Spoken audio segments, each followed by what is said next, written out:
Arnaud Levu, bonjour. Arnaud Levu, c'est Visa pour l'image. Et toi, tu exposes dans le off. Arnaud Levu, tu travailles à Made in Perpignan. C'est ça. Le site qui monte d'informations locales. Alors, on va dire des gentillesses. Ça fait plusieurs personnes qui me disent que Made in Perpignan fait mieux le travail de plus en plus par rapport à l'indépendant. Ça, c'était histoire de vous foutre dans la merde par rapport à vos confrères. Et quand je dis confrères, il y a frères. Donc, tu exposes quoi chez Marcus Detmer, donc à Kogoyou Boutique? Là, on y est, puisqu'on est dans la rue de la Cloche d'Or. C'est ça, donc là on est dans la rue de la Cloche d'Or à Perpignan. Et donc j'ai fait une proposition dans le cadre du Festival Off, donc qui est le festival organisé par la Chambre de commerce et de l'industrie de Perpignan. Et donc ce sont des clichés pris depuis 2016 de festivals et de salles de concert dans les Pyrénées-Orientales.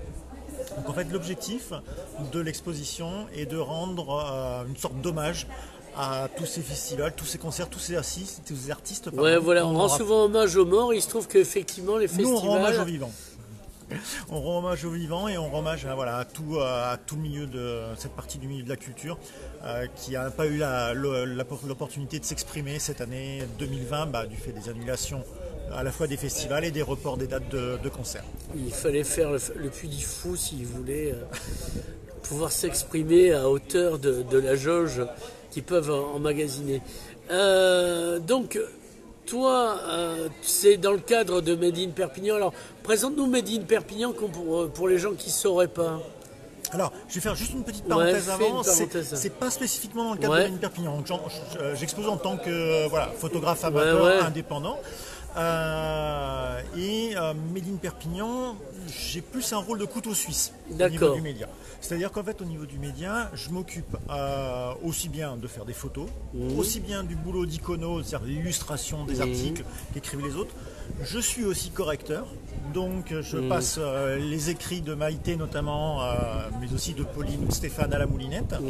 Et puis, je fais également un peu de graphisme. Je suis webmaster, c'est-à-dire que je gère un peu le site aussi, parce que tout est fait en interne au niveau de Made in Perpignan.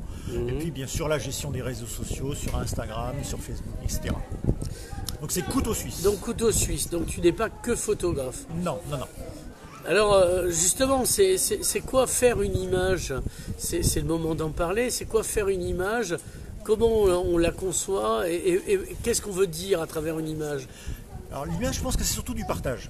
C'est-à-dire que en fait, c'est nous qui saisissons un instant, mais on prend un instant de partage. C'est-à-dire qu'on va partager, nous, ce que d'autres ont partagé ensemble. Donc on est vraiment spécifiquement sur l'expo, c'est donc des artistes, c'est de la foule, c'est un artiste qui va slammer, donc qui va se jeter dans la foule, etc., comme Kali, comme d'autres. Et donc ce qui est intéressant, c'est de dire ces moments qu'on a vécus sur les concerts, sur les festivals, ils nous ont manqué cette année. Et donc c'est retransmettre un peu ces émotions, ces moments, et donc les partager à nouveau ensemble via l'image. Donc là c'est un format carré que j'ai choisi. Alors carré pourquoi? Parce qu'en fait on en trouve de plus en plus ce format, notamment sur Instagram. Et puis parce que le format carré permet aussi de se contraindre à un petit travail technique. C'est un petit challenge supplémentaire. Et donc c'est une série en plus que j'ai fait donc de 15 photos en noir et blanc. Donc, pourquoi le noir et blanc? Tout simplement parce que il y a beaucoup d'artifices aujourd'hui, entre guillemets. Oui, il y a des filtres, etc. Voilà, et puis même au niveau parce que maintenant aujourd'hui, être sur scène pour un artiste, c'est faire un show. Donc faire un show avec de la fumée, de la lumière, des grands écrans, etc. Et le noir et blanc ramène un petit peu on va dire cette relation. La substantifique moelle, comme disait Rabelais. C'est ça. Donc il y a ce moment de relation entre le public et l'artiste. Donc voilà, ce moment-là, c'est ça que j'aime bien saisir. Donc voilà. Et puis bon voilà, le format carré avec cette petite gestion de l'image, parce qu'il faut faire attention dans le cadrage à ce que l'artiste ou la foule ne soit pas trop étouffé dans un format carré. Voilà. Alors, il y a combien de clichés? Alors, on va dire le lieu, c'est Koguyou Music, que tu as choisi, parce que c'est un vrai choix. On en reparlera après. Combien il y a de clichés et qui est quoi et pourquoi? Alors, il y a 15 clichés. Artistes aussi bien français, aussi bien des artistes étrangers. Comme Elton John. Comme Elton John, voilà. Et puis en français, bon, bah voilà, ça peut être des artistes comme Zazie, donc qui sont des artistes très connus. Et puis j'ai pris surtout en fonction des divers festivals. Alors c'est vrai qu'ils sont très nombreux à animer la vie du département de début juin, puisque c'est Idé Vuelta qui ouvre le bal début juin, suivi par Voix de Femme Amaury, et ça déroule jusqu'à fin août avec le Désertival, en passant par Festimpia, il y a la fête du TC, il y a les Déferlantes, il y a Sirocco, donc il y a la Roquaine aussi, puis il y a le 20 sur 20 en itinérant, puis bien sûr là il y a aussi un hommage aux salles comme le Mediator. Donc, ce qui est intéressant, c'est surtout de se dire, ok, on prend un peu tout le monde, et ces festivals, eux aussi regroupent différents styles d'artistes. Donc, il y a de l'étranger, du français, du local comme les Liminianas. Du local national, oui, pas international. Ce que je veux dire, c'est que quand on met Némir ou Liminianas, ce sont des artistes qui ont fait leurs armes ici avant de passer à l'international. Et puis derrière, on va retrouver Didier Vampas, on va retrouver Louis Bertignac, aussi bien même du rap avec Ayam et puis Akhenaton. Voilà, donc il y a la chanteuse de Chaka Ponk aussi. Donc voilà, on va essayer de couvrir un peu différents styles de musique, avec bien sûr ma petite préférence pour le rock, et puis qui c'est générationnel en fait. C'est générationnel, voilà. C'est ça. En fait, générationnel parce que j'ai grandi avec notamment des émissions comme celle de Bernard Lenoir, des Inrecuptibles à l'époque, qui passaient, que j'écoutais sur Black Session sur France Inter. Voilà, c'est ça, exactement. Parce que moi aussi, on est frères. Grandi, voilà. En fait, on a grandi ensemble au même endroit. Donc effectivement, chez France Inter, et puis après aussi sur Europe, parce qu'il a tourné à un moment. Et donc j'ai grandi avec tout ça. Les enfants du rock, ou t'étais comme moi trop enfant pour le voir? J'étais trop enfant. Ouais, moi j'ai grandi plus avec Bernard Lenoir, vraiment plus avec cette période pop rock, qui était la période de groupes comme les Charlatans, comme les Happy Mondays, Cake, Blur, tous ces groupes-là. Oasis. Aussi. Qui n'est pas qu'une boisson. Qui n'est pas qu'une boisson rafraîchissante. Vantée par le regretté Carlos. C'est ça. Carlos, le chanteur, pas le terroriste, encore que. Non. Donc voilà. Qu'est-ce que je veux dire? Donc le choix du lieu, parce que c'est vraiment un parti pris. Alors le choix du lieu, ce qui était intéressant, c'est que Marcus a l'originalité d'être un disquaire donc indépendant, d'avoir une toute petite boutique. J'aimais bien aussi le côté intimiste de la boutique, et puis c'est un acteur quand même impliqué dans la scène locale musicalement, puisque Marcus produit des vinyles avec des artistes locaux, des compilations comme il a fait avec Back from the Canigou, donc qui était plus dédié au rock, années 80-90 sur Perpignan. Et donc c'est quelqu'un que j'ai croisé pour les premières fois il y a quelques années, il y a 3 ans, sur le Feed and BD. Donc Festival international du disque et de la BD de Jean Cassagrand. Exactement.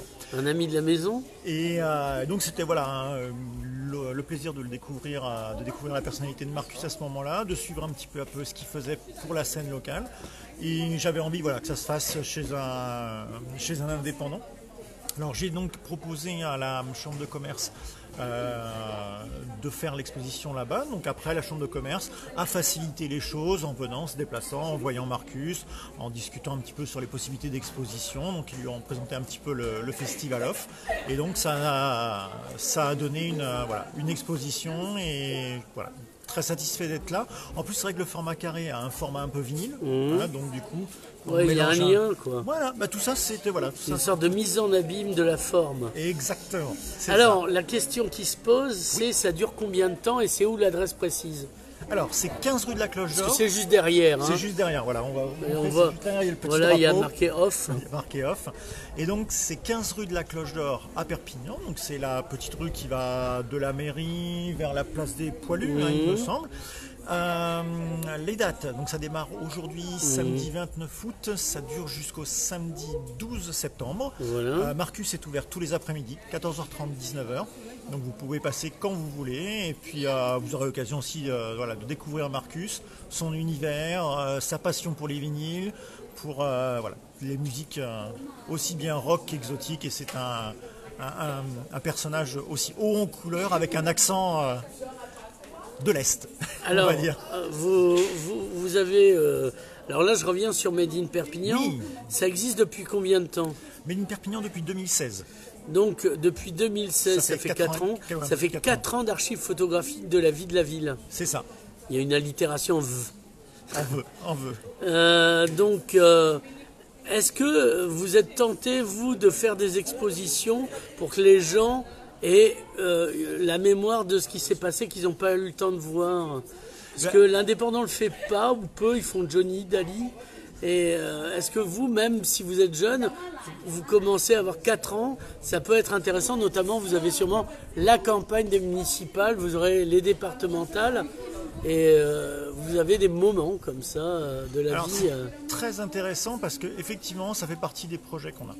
Ça fait partie des projets qu'on a parce qu'on est avec d'autres photographes du département sur un projet collectif. Et donc on aimerait effectivement avoir la possibilité, pour nous comme pour d'autres, d'avoir un lieu qui permettrait à la fois de former, par exemple, sur de la jeunesse, sur des workshops, comme on appelle ça les photographes, mais qui soit aussi un lieu des ateliers de travail, comme on dit en français. Exactement. Un taller des travail, comme diguem en catalan. Voilà. Je ne saurais pas le dire en breton. Donc, en allemand, il y a Arbeit dedans. Oui, non, mais... C'était marqué à l'entrée. Oui, non, on a arrêté avec ça. Vous n'allez pas vous fâcher avec le gars qui vous abrite. Et donc, du coup, on est c'est effectivement sur une réflexion de tiers-lieux avec d'autres acteurs du milieu photographique de Perpignan. Parce qu'en fait, ce qu'il faut savoir et ce qui est très intéressant, parce qu'on parle de visa, on parle notamment du IN, donc qui est vraiment la quintessence. Mais il y a effectivement le Festival Off qui est donc sur la vie, plus au quotidien, mais il y a aussi, je pense, de plus en plus une empreinte visa sur la jeunesse à Perpignan. Pourquoi? Parce que depuis de nombreuses années, effectivement, les scolaires vont, par exemple, en session, voire visa, et nous, on a vu progressivement... Voire en procession. En procession, même, en procession. On voit notamment l'émergence de jeunes qui se passionnent pour le photojournalisme. On a le cas cette année, par exemple, Paris Match fait un prix étudiant. 13 finalistes cette année, 2 sont du département. Et je pense que c'est pas anecdotique et c'est pas parce que c'est récurrent. Il y a une récurrence depuis 5 ans. Il y a eu Stéphane Ferrer qui a eu ce prix Paris Match. Il a été finaliste aussi. Donc il y a un certain nombre de jeunes qui ont moins de 25 ans, qui ont baigné dans Visa. Par exemple, a eu deux photos l'année projetées au Visa In. Donc ils sont sur le collectif en Tsukas. Paloma, elle, va avoir le prix coup de cœur du JDD.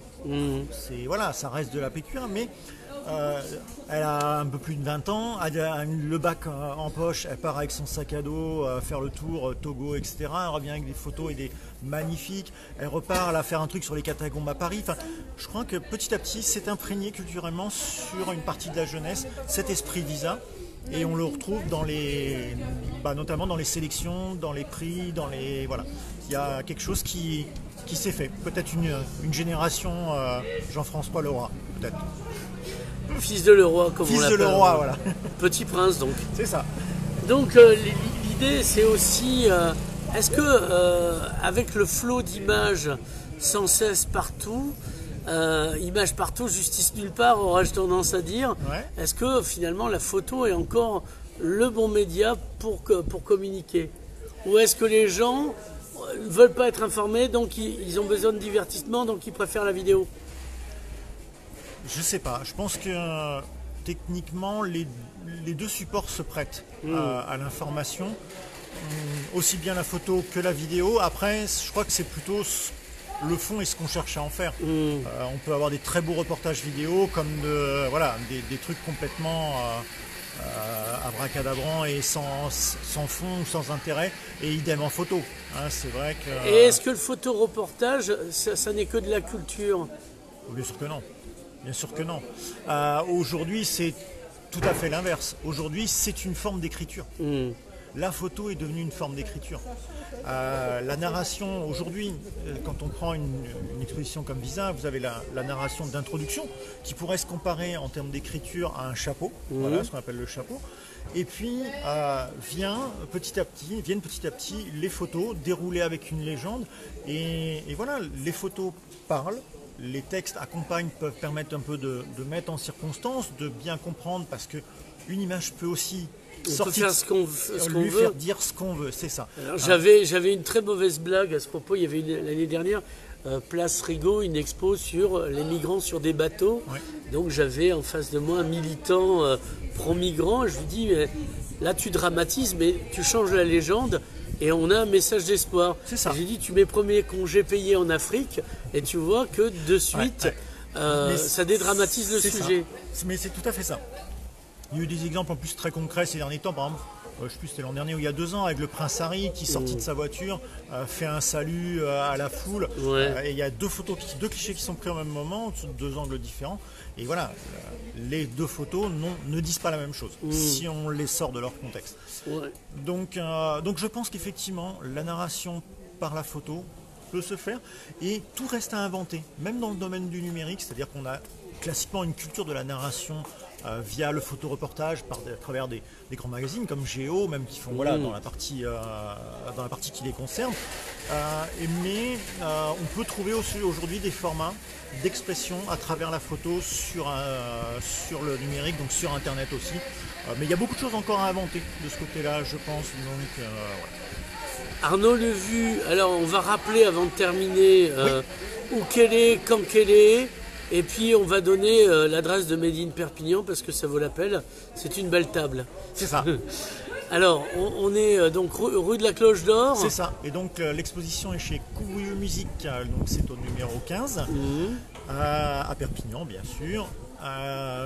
Ouvert du mardi au samedi, 14h30, 19h. Et donc l'exposition s'appelle Ils vont nous manquer en 2020. C'est une rétrospective hommage à tous ces festivals, tous ces lieux de concert des Pyrénées-Orientales. Alors merci beaucoup Arnaud Levu. Made in Perpignan, c'est où? C'est madeinperpignan.com, donc comme Made in France mais encore plus local.